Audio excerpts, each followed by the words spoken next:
There is more pressure tonight on the federal government to make a decision that could have severe diplomatic consequences. The House of Commons passed a Conservative motion calling on the Liberal government to say yay or nay to Huawei and its involvement in Canada's 5G network. Canada is the only member of the Five Eyes intelligence sharing alliance that has not yet banned or restricted the Chinese company's access. So, why is this country hesitating, and how must it manage its relationship with China?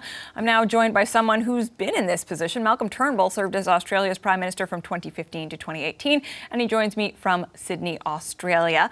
Mr. Turnbull, Prime Minister Turnbull, I do want to ask you, there's a lot happening on the Canada-China-Australia front, particularly this afternoon. There's actually a statement that's come out just in the last hour or so. A joint statement from the foreign ministers of Australia, Canada, New Zealand, the United Kingdom, and the United States Secretary of State, saying that they want to reiterate their serious concern regarding China's imposition of new rules to disqualify elected legislators in Hong Kong. It goes on at length about why this is a bad thing and various recent developments in Hong Kong. But what I want to know from you is, do things like this really make a difference? A joint statement like this in the midst of everything that's going on in China, and particularly with Hong Kong, does it have an effect?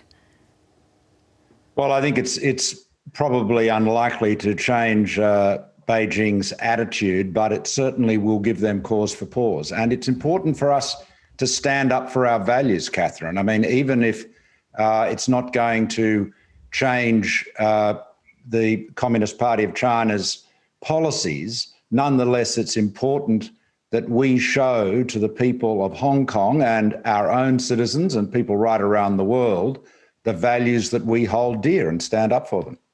Australia and China are in the midst of heightened tensions. I think we can safely call it that. Help us understand how the relationship deteriorated to this point. Well, I think basically what's changed is a much more assertive China under Xi Jinping. Mm-hmm. Whether it is building bases on artificial islands in the South China Sea, increased authoritarianism at home, as we've seen indeed, and in Hong Kong as well, as we just discussed, and also a much more aggressive foreign policy. And it is directed really at getting other countries to be more compliant. And so their rationale is, or the tactic is, to exert pressure in terms of trade with a view to getting other countries to be more compliant, to hold their tongue, not criticise China, not make decisions, for example, about 5G based on national security concerns. Mm-hmm.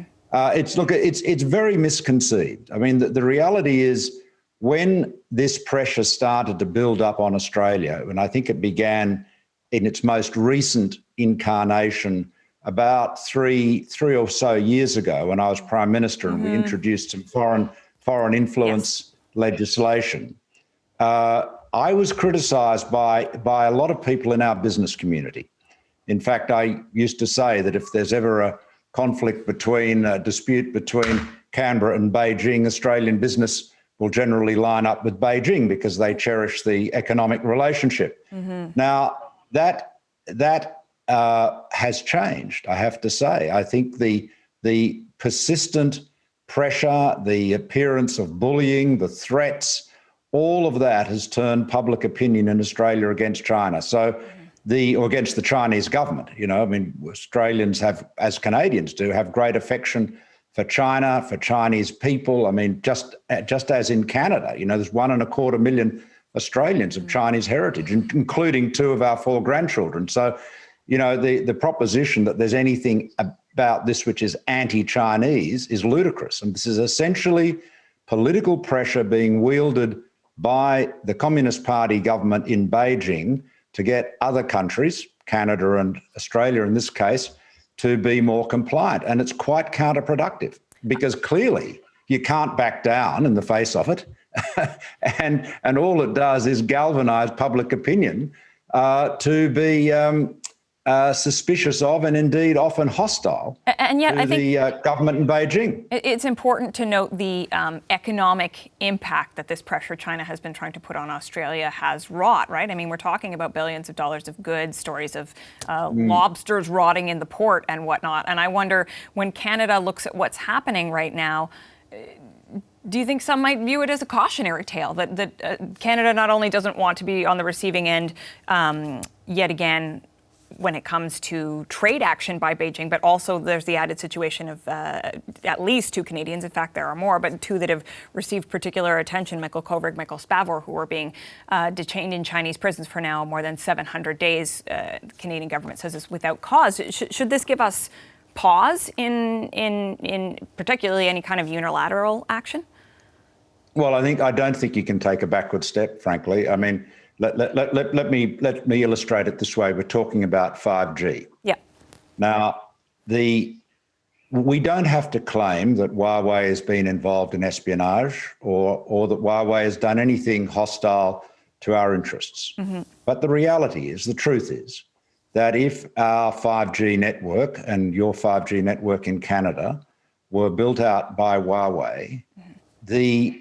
The owners, the operators of that business would have the capability, if they chose to use it, to create considerable disruption mm-hmm. inside Canada.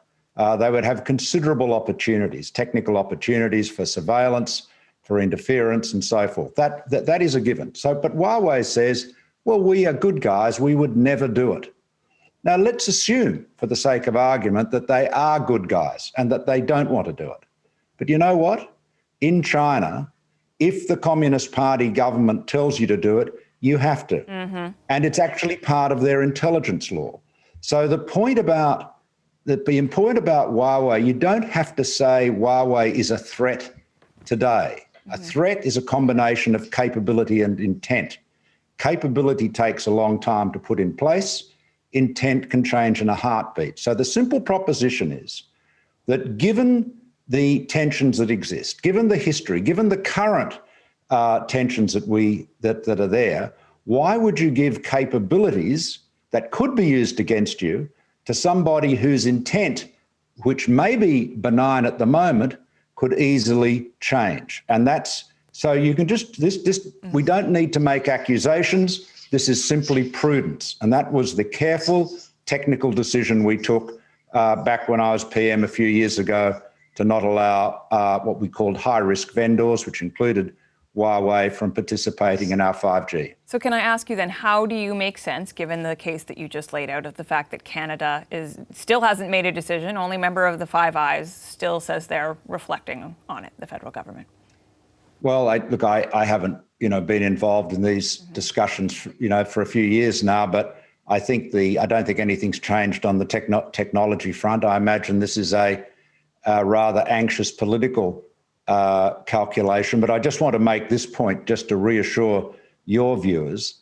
The decision we took in Australia was not at the direction or with the encouragement of Washington. That's what's been said, but that's absolutely not the case. We did the homework, the analysis very carefully. I sent our signals intelligence people back to do more work to see if we could find a way to mitigate the risk and, find a workaround. And the conclusion they came to, which I agreed with and respected, was that we couldn't. But that was an Australian decision made by Australian experts after consulting with their counterparts in Canada and America and the UK and New Zealand, and indeed other countries with which we are close.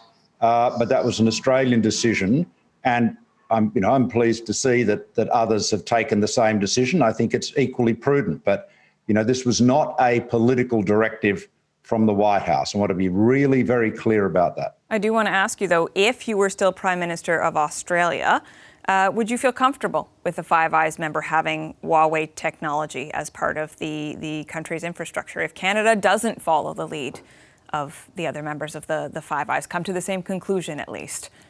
Do you think that creates tension? Yeah. I don't know. Look, the relations between our two countries are so close. It's very hard to imagine there being anything in the way of tension. But it could down the track create it could create issues. It's a risk that Canada. Well, I can understand. I have no doubt that the signals intelligence people in Canada, and obviously haven't discussed this with them, but I've got no doubt that they're giving very similar advice to that which their counterparts in other Five Eyes countries have given their governments. Well, listen, we really appreciate your perspective and your insight on all this. Thank you so much for your time today. Thank you. Hi, I'm Vashi Capellos, host of Power in Politics. See more of our show by subscribing to the CBC News channel or click the link for another video.